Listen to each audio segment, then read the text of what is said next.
So you think the whole theory of evolution is false, or just certain parts of it? Well, again, evolution is a slippery word. I would say minor changes within species happen. But Darwin didn't write a book called How Existing Species Change Over Time. He wrote a book called The Origin of Species. He purported to show how this same process leads to new species, in fact, every species. And the evidence for that grand claim is, in my opinion, almost totally lacking. How does Darwin or Darwinism say life began? Well, he didn't know, and in fact, nobody knows. So Darwinism, strictly defined, starts after the origin of life and deals only with living things. Well, how can there be a theory about life without a theory about how life began?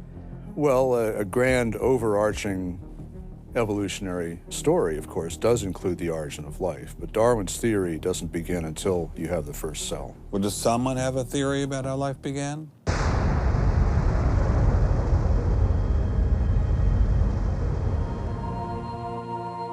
This is the story of a small planet in space called Earth.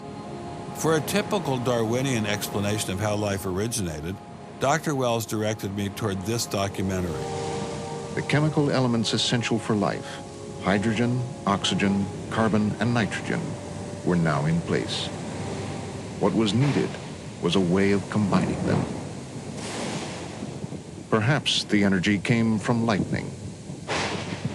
Whatever it was. Excuse me? Whatever it was, energy managed to arrange these chemical ingredients in just the right way. Whatever it was?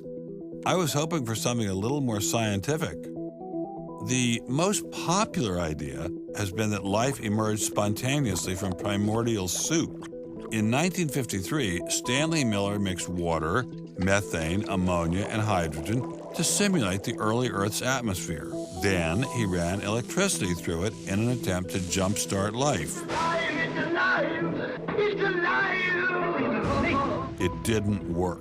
While the initial results seemed promising, 50 years later, most serious scientists have abandoned this approach in favor of alternate theories.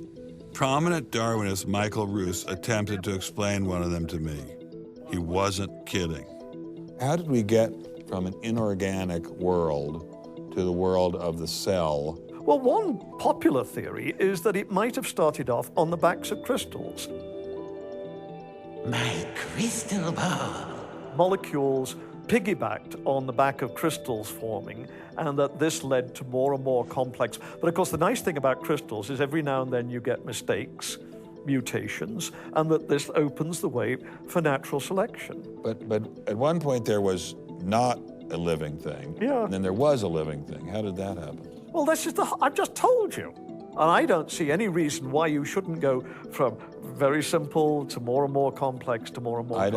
I don't either, but I don't know how you get from mud to a living cell. That's my question. Yes, well, I've told you. I think it was on the back try of one more crystals. time. On the backs of crystals. On the backs of crystals is at least one hypothesis, yes. So that's your theory, and you think that is more likely and less far-fetched than intelligent design? I think it is.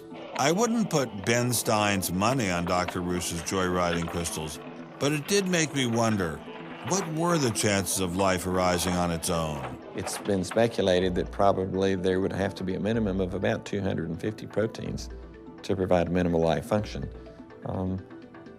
If that's really true, then I think it's almost inconceivable that life could have happened in some simple step-by-step